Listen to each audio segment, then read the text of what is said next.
ஆண்டவரும் உலக ரட்சகருமாய் இருக்கிற இயேசு கிறிஸ்துவின் நீடி நேற்ற நாமத்தினால இந்த நல்ல நாளின் அதிகாலை வேளையிலே ஆண்டோடைய வார்த்தையை கேட்க முடியாய் வந்திருக்கிற உங்களை யாவரை என்போடு கூட வாழ்த்துகிறேன், வரவேற்கிறேன். பரிசுத்த ஆவியானவர் தாமே நம்மோடு கூட பேசுவாராக, இடைப்படுவாராக. உங்க கரங்கள் இருக்கக்கூடிய வேத புத்தகத்தை சங்கீதங்களின் புஸ்தகம் 18வது அதிகாரம் 2வது வசனத்துக்கு நேராக திருப்பிக் கொள்ளுங்கள். 18வது சங்கீதம் 2வது வசனம் எப்படியாக சொல்கிறது?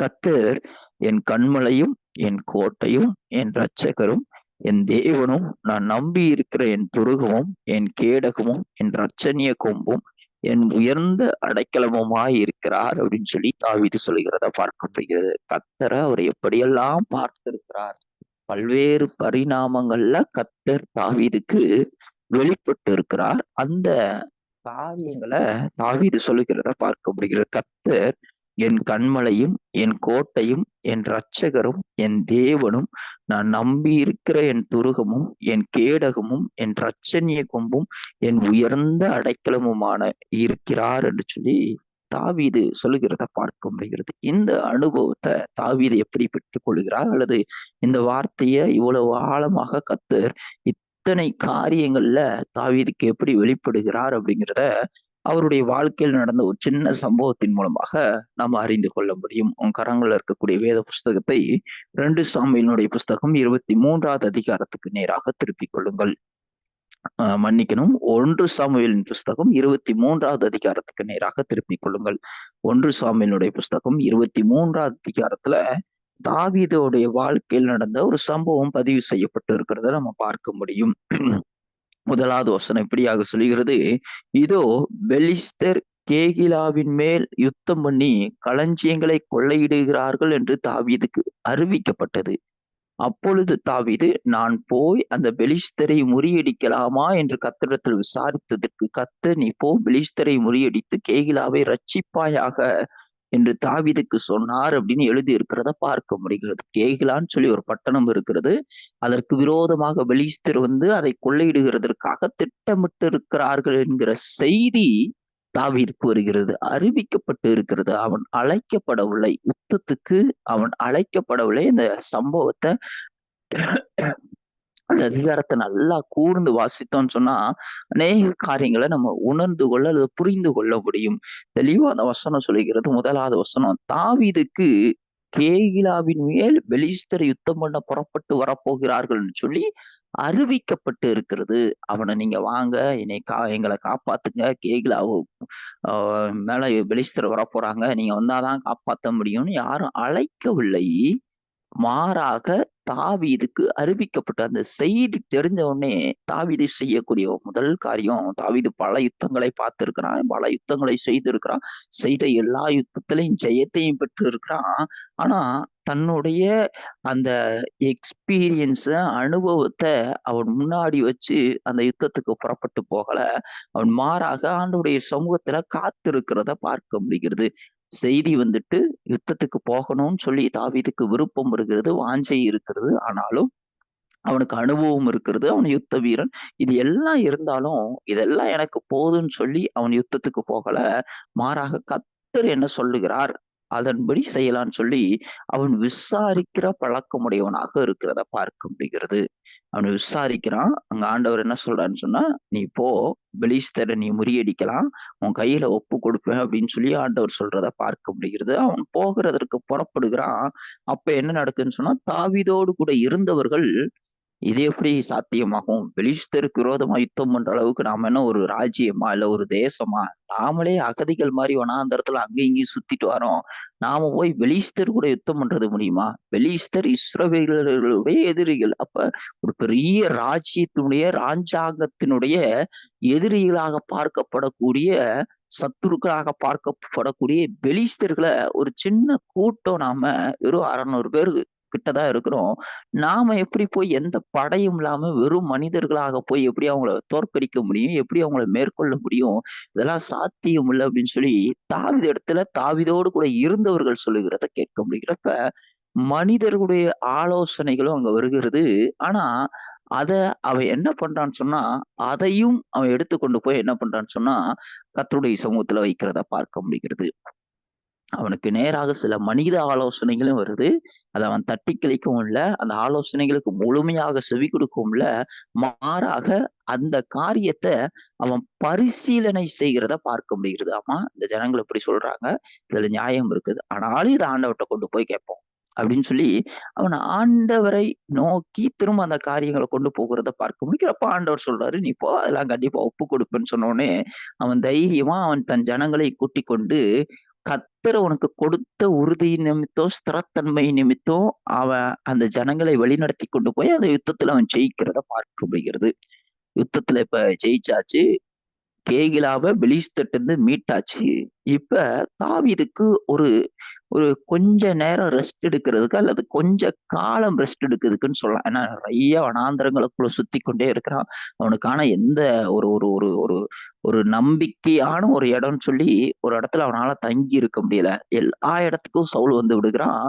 இங்க இப்ப இந்த கேகிலா பட்டணத்தாருக்கு ஒரு நன்மை செய்திருக்கிறதுனால, இங்க கொஞ்ச காலம் இளைப்பாறலாம் அப்படிங்கிற எண்ணம் தாவீதுக்கு வருகிறத பார்க்க முடிகிறது.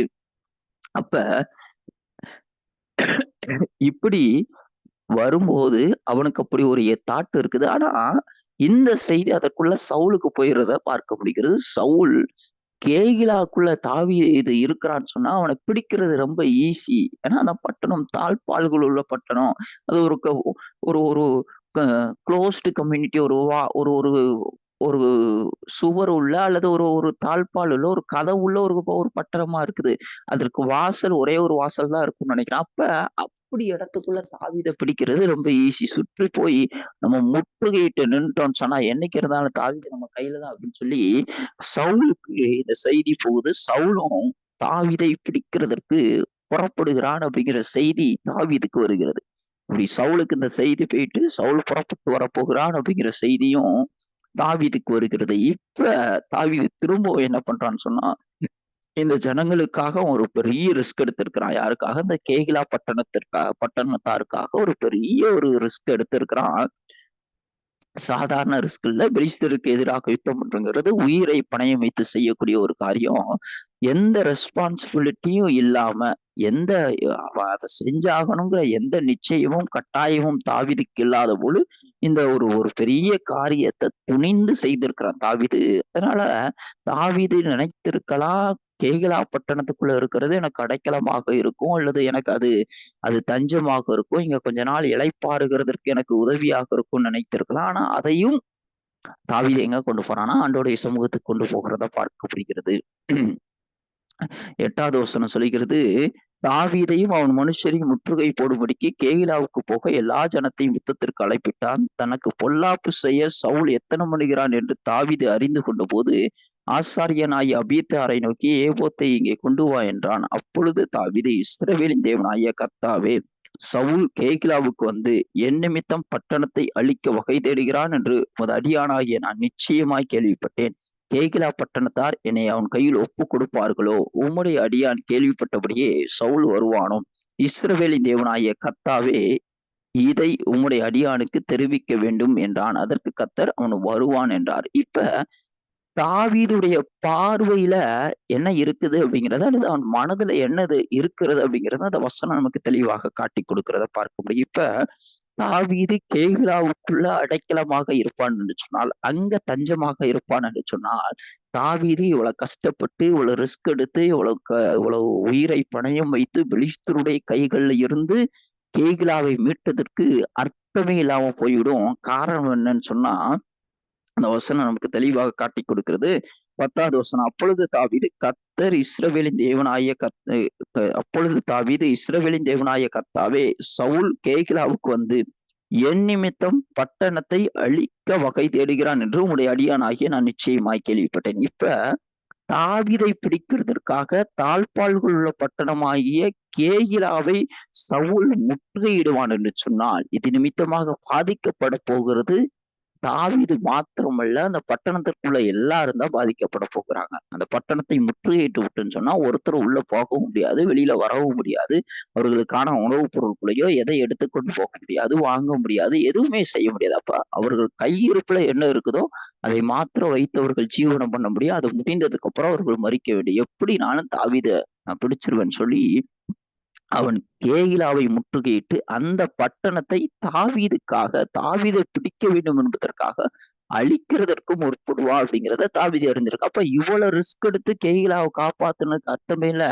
நாம உள்ள இருந்தோம்னு சொன்னா சவுல் வந்து அதை அழிச்சிருவான். பெலிஸ்தர் அழிக்காம விட்டுட்டு போனத சவுல் வந்து அழிச்சிட்டு போயிடுவான். அப்ப இவ்வளவு ரிஸ்க் எடுத்ததுக்கு அர்த்தமே இல்லைன்னு சொல்லிட்டு தாவீது அதை கர்த்தருடைய சமூகத்துல கொண்டு போகும்போது கர்த்தர் சொல்றாரு, கேகிலா பட்டணத்துக்குள்ளதடா, கேகிலா பட்டணத்தாரே உன்னை சவுலுடைய கைகளை ஒப்பு கொடுப்பார்கள் அப்படிங்கிறத பார்க்க முடிகிறது. அப்ப தான் அவர்களுக்கு உதவி செய்திருந்த போதும், தான் ஒரு பெரிய காரியத்தை அவர்களுக்காக செய்திருந்த போதும், அவர்களை நம்பக்கூடிய ஒரு சூழ்நிலை வந்த போதும், இந்த சூழ்நிலையில இந்த இடத்துல இவங்க கூட கொஞ்ச நாள் இருந்தா கொஞ்சம் இளைப்பாறிக் கொள்ளலாம், கொஞ்சம் நம்பகத்தன்மையோடு கூட இருக்கலாங்கிற ஒரு சிச்சுவேஷன் வந்தாலும், அங்க கர்த்தர் இருக்கிறதற்கு அவனை அனுமதிக்கவில்லை அப்படிங்கிறத பார்க்க முடிகிறது.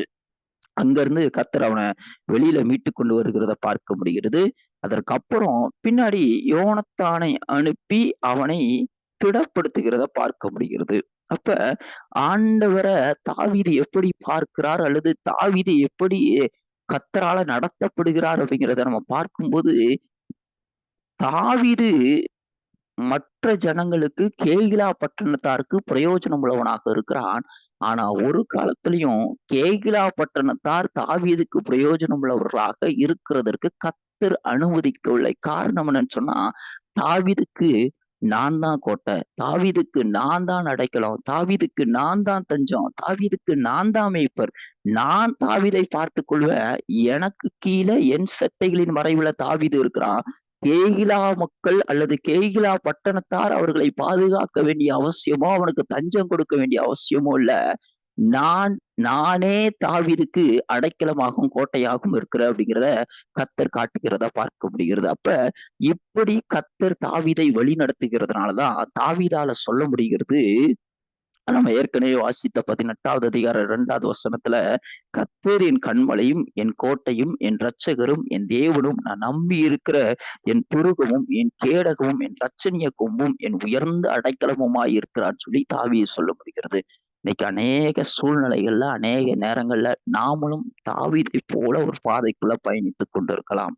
நிறைய வனாந்தரங்கள்ல, நிறைய பிரச்சனைகள்ல, நிறைய போராட்டங்கள்ல நம்ம சிக்கி தவித்துக் கொண்டிருக்கலாம். நம்ம அதன் மத்தியிலே தொடர்ந்து பயணித்துக் கொண்டிருக்கலாம். அப்ப ஏதோ ஒரு மனுஷனுக்கு நம்மால நம்ம சக்திக்கு மீறி சில உதவிகளை செய்திருக்கலாம். ஆனா, அவங்க நமக்கு பின்னாடி உதவி செய்வாங்கன்னு நினைச்சு அத செய்யல அப்படின்னாலும், அவங்க உதவி செய்வதற்கான ஒரு சூழ்நிலை வந்த போதும், அந்த இடத்துல அவங்க நமக்கு உதவி செய்யாம நம்மளை காட்டிக் கொடுக்கக்கூடிய அல்லது நமக்கு அந்த நம்மை புரிந்து கொள்ளாத சூழ்நிலையில நம்மை உதாசீனப்படுத்தக்கூடிய அல்லது அதற்கு நன்றி விசுவாசம் இல்லாத ஒரு காரியத்தை நமக்கு செய்திருக்கலாம். எப்படி கேகிலா பட்டணத்தாருக்காக தாவீது நன்மை செய்த போதிலும், கேகிலா பட்டணத்தார் தாவீதுக்கு நன்மை செய்வதற்கு ஆயத்தம் இல்லாது இருந்ததை போல, அநேக நேரங்கள்ல நாம சந்திக்கக்கூடிய அநேக மனிதர்கள் அல்ல நாம அவர்களுக்காக பல நன்மைகளை செய்திருக்கக்கூடிய அந்த மனிதர்கள் நம்மள அநேக நேரங்கள்ல நமக்கு துரோகத்தையும், நம்ம பின்னாடி நம்ம முதுகுல குத்தக்கூடிய காரியங்களையும் செய்திருக்கலாம். இது எல்லாவற்றையும் செய்யும்போது, எப்படி தாவீதுக்கு கர்த்தரே கோட்டையாகவும், தஞ்சமாகவும், அடைக்கலமாகவும், புகலிடமாகவும் இருந்தாரோ, அதே போல உங்க வாழ்க்கையிலும், என் வாழ்க்கையிலும் அவரே கோட்டையும், தஞ்சமும், அடைக்கலமும், புகலிடமாக இருக்கிறார் என்கிறதை காட்டுகிறதற்காக ஆண்டவர் அந்த காரியங்களை அனுமதிக்கிறார். ஒருவேளை இந்த யுத்தத்துக்கு போகிறத ஆண்டவர்ட்ட கேட்டுட்டு தான் கேகிலாக்குள்ள போகிறதுக்கு ஆண்டவர்ட்ட கேட்டுட்டு தான் போறாரு. அப்ப ஒருவேளை ஆண்டவர் அவனை யுத்தத்துக்கு போக சொல்றாரு அப்படின்னு சொன்னா, திரும்ப அந்த ஜனங்களே தாவீதுக்கு பிரயோஜனப்பட மாட்டார்கள். அந்த ஜனங்களே தாவீத காட்டிக் கொடுப்பாங்க அப்படிங்கிறதை ஆண்டவரே சொல்லுகிறார். அப்படின்னா ஆண்டவர் யுத்தத்துக்கு தாவீதை அனுப்புனது பிரயோஜனமற்ற செயலா? அவரு அது அது யூஸ்லெஸ்ஸா அந்த யுத்தத்தை தாவீது பண்ணிட்டானா? தேவையில்லாம அந்த யுத்தத்தை பண்ணிட்டானா? அப்படின்னு சொல்லி யோசித்தோம்ன்னு சொன்னா, அப்படி இல்ல. தா கர்த்தர் தாவீதை தன் ஜனங்களை காத்துக் கொள்வதற்காக பயன்படுத்துகிறார். ஆனா, தன் ஜனங்களை கொண்டு தாவீதை காத்துக் கொள்வதற்காக ஆண்டவர் அனுமதிக்கிறதில்லை. நல்லா அந்த காரியத்தை நம்ம புரிந்து கொள்ளணும். கேகிலா பட்டணத்தாரை பாதுகாக்கிறதற்காக தாவீதை கர்த்தர் பயன்படுத்துகிறார். ஆனா தாவீதை பாதுகாக்கிறதற்காக ஒருபோதும் கேகிலா பட்டணத்தாரையோ எந்த மனுஷனையோ கர்த்தர் அனுமதிக்கிறதில்லை. காரணம், கர்த்தரே தாவீதுக்கு கோட்டையும் அடைக்கலமுமாக இருக்கிறார். ஏன்? யோனத்தான் பல முறை தாவீதை வந்து சந்திக்கிறான், பேசிக்கிறான், நல்ல உறவுல இருக்கிறான், நல்ல ஐக்கியத்துல இருக்கிறான். சவுலுடைய குமாரன், பெரிய அதிகாரம், பெரிய உயர்ந்த ஸ்தானத்துல இருக்கிறான். எல்லாம் இருக்கிறது. ஆனா ஒரு காலத்துல பார்த்தோம்னு சொன்னா, யோனத்தான் தாவீதுக்கு அடைக்கலமாகவோ அல்லது தாவீதுக்கு இது பண்ணதாகவோ நம்ம எங்கேயும் பார்க்க முடியாது. ஏன்னா எந்த மனுஷனும் அல்ல, தாவீது கர்த்தருடைய அடைக்கலத்துக்குள்ள செட்டைகளின் மறைவுல இருக்கிறத பார்க்க முடிகிறது. ஏன் கர்த்தர் எந்த இடத்துலயும் எந்த மனுஷனுடைய தயவுலையும் தாவீது இருக்கிறதற்கு அனுமதிக்கிறது இல்லைன்னு சொன்னா, அந்த அளவுக்கு கர்த்தருக்கும் தாவீதுக்குமான உறவு இருக்கிறத பார்க்க முடிகிறது. அந்த ரிலேஷன்ஷிப் தான் இந்த அளவுக்கு தாவீதின் மீது உரிமை எடுக்கிறத, ஒரு பொசசிவா ஆண்டவர் இருக்கிறத பார்க்க முடிகிறது. என் பிள்ளைய நான் பாதுகாத்துக் கொள்வேன். என் பிள்ளைய நான் என் ஜனங்களுக்காக பயன்படுத்துவேன். ஆனா என் ஜனங்களை கொண்டு என் பிள்ளையை நான் போஷிக்க மாட்டேன். நானே என் பிள்ளையை போஷிப்பேன்னு சொல்லி ஆண்டவர் ஒண்ணாந்தரத்திலையும் கர்த்தர் நடத்துகிறத பார்க்க முடிகிறது. காலை வேளையில வார்த்தையை கேட்டுக்கொண்டு இருக்கிறவங்களோடும் என்னோடு கூட ஆவியானவர் பேசுகிற ஒருவேளை இதே போன்ற ஒரு சூழ்நிலையில மனுஷர்களுடைய நம்பிக்கை துரோகத்தினால் அவர்களுடைய வார்த்தைகளினால காயப்படுத்தப்பட்டவர்களாய் அவர்களை நம்பி அல்லது அவர்களிடத்துல சில காரியங்களை நன்மைகளை எதிர்பார்த்து சோர்ந்து போனவர்களாய் தோற்று போனவர்களாய் அல்லது அது உடைந்து போனவர்களாய் இந்த வார்த்தையை கேட்போம்னு சொன்னா இன்னைக்கு ஆண்டவர் நமக்கு கற்றுக் கொடுக்கக்கூடிய காரியம் அல்லது இன்னைக்கு ஆண்டவர் நமக்கு சொல்லிக் கொடுக்கக்கூடிய காரியம் என்னன்னு சொன்னா மனிதர்களை கொண்டல்ல அவரே நமக்கு அடைக்கலமாகவும் கோட்டையாகவும் இருக்க விரும்புகிறார். அதனாலதான் ஆண்டவர் இந்த காரியத்தை நம்முடைய வாழ்க்கையில அனுமதித்து இருக்கிறார். நம்ம ஒரு காலத்திலையும் நம்ம எந்த மனுஷனையும் நம்பி அல்ல, நாம அவரை நம்பி இருக்கும்போது அவர் நமக்கு கோட்டையாக இருக்கிறார். நம்மை பலருக்கு பிரயோஜனமாக பயன்படுத்துவார். ஆனா மற்றவர்களை கொண்டு நம்மை போஷிக்க மாட்டார். அவரே நம்மை போஷிக்கிறவராக இருக்கிறத பார்க்க முடிகிறது. இன்னைக்கு இந்த வார்த்தையை ஆவியான நம்மோடு கூட பேசிக் கொண்டு இருக்கிறார். அப்படியே இருக்கிற இடங்களை கண்களை மூடி ஆண்டவரை நோக்கி பார்த்து ஜெபிக்க போகிறோம். நல்ல ஆண்டவரே, இந்த காலை வேளையில நீர் எங்களோடு கூட பேசின நல்ல வார்த்தைகளுக்காக உங்களுக்கு நன்றி செலுத்துகிறதுக்கு அப்புறம் அநேக நேரங்கள்ல மனுஷர்களை நம்பி ஆண்டவரே சோர்ந்து போனவர்களாக, ஏமாற்றப்பட்டவர்களாக, உடைந்து போனவர்களாக, இவர்களா இப்படி என்ன பேசுனாங்க, இவங்களா என்ன இப்படி பண்ணாங்க, இவங்களுக்காக நான் செஞ்சிருக்கிறேன்னு சொல்லி நிறைய சோர்வுகளின் மத்தியில, தோல்விகளின் மத்தியில, உடைதல்களின் மத்தியில ஆண்டவரே தகப்பனே இந்த வார்த்தையை யாரும் கேட்டுக்கொண்டு இருப்பாங்கன்னு சொன்னா ஆண்டவரே தகப்பனே அவங்களுடைய கரத்துல ஒப்பு கொடுத்து ஜெபிக்கிறோம். எப்படி தாவீதுக்கு நீரே கண்மலையும் கோட்டையும் இரட்சகரோ தேவனோ நம்பி இருக்கிற புருகமும் கேடகமும் ரட்சணிய கொம்பும் இறந்த அடைக்கலமுமாய் இருந்தீரோ, அதே போல தகப்பனே இன்னைக்கு எங்களுக்கும் நீ அப்படி இருக்க வேண்டும் என்று சொல்லி நாங்கள் விரும்புகிறோம், வாஞ்சிக்கிற தகப்பனே. அதற்கு தாவீது எந்த காரியத்தை எந்த காலத்துல எந்த நேரத்துல உம்மிடத்துல விசாரித்து கேட்டு கேட்டு செய்ததை போல அந்த அனுபவங்கள் எங்களுக்குள்ள வரட்டு தகப்பனே. நன்மையான காரியங்களை மாத்திரமல்ல, நாங்கள் கடினமான சூழ்நிலைகளை போகும்போது மாத்திரம் ஒரு பிரசன்னத்துல காத்திருக்கிறவர்களாக மாத்திரமல்ல தகப்பனே, அன்றைய ஆசீர்வாதங்களை நீர் எங்களுக்கு கொடுத்த பின்பாகவும் சுதந்திரித்த பின்பாகவும் யுத்தத்துல ஜெயித்த பின்பும் எப்படி தாவீது கர்த்தருடைய சமூகத்துல காத்திருந்து கேட்டு விசாரித்தான், அதை போல ஆண்டவரே தகப்பனே எங்களுடைய பிரச்சனைகளை நாங்க ஜெயித்த பின்பும் எங்களுடைய போராட்டங்களை நாங்க தாண்டின பின்பும் உங்க சமூகத்துல காத்திருந்து நாங்க என்ன செய்யணும்னு சொல்லி கேட்கிற விசாரிக்கிற ஒரு பழக்கம் எங்களுக்குள்ள வரட்டும் ஆண்டவரே. அப்படி நீர் எங்களை நடத்துங்க, அப்படி நீர் எங்களை ஆண்டவரை வழி நடத்துங்க ராஜா. நம்முடைய கரத்துல எங்கள் தாழ்த்துகிற அர்ப்பணிக்கிற ஒப்பு கொடுக்கிறோம். நாம மாத்திரம் மகிமைப்படட்டும். எல்லா துதிக்கான மகிமை உமக்கே செலுத்துகிறோம். இயேசுவின் மூலம் ஜெபம் ஜீவனுள்ள நல்ல பிதாவே, ஆமேன். இந்த காலை வேளையில ஆவியானவர்களோடு கூட பேசியிருப்பான்னு சொல்லி விசுவாசிக்கிறேன். தொடர்ந்து இந்த வார்த்தைகளை உங்களுடைய இருதயங்களை வைத்து தியானிங்க. அவர் இன்னும் நம்மோடு கூட ஆழமாய் பேசுகிறதுக்கு அவர் ஆயத்தமுள்ளவராயிருக்கிறார். நம்ம எல்லாம் இணைந்து சொல்லலாம். என் ஆத்மாவே கர்த்தரை ஸ்தோத்திரி, என் முழுவலுமே பரிசுத்த நாமத்தை ஸ்தோத்திரி, என் ஆத்மாவே கர்த்தரை ஸ்தோத்திரி, கர்த்தர் செய்த சகல உபகாரங்களை மறவாதே. ஆமேன். Thank you so much.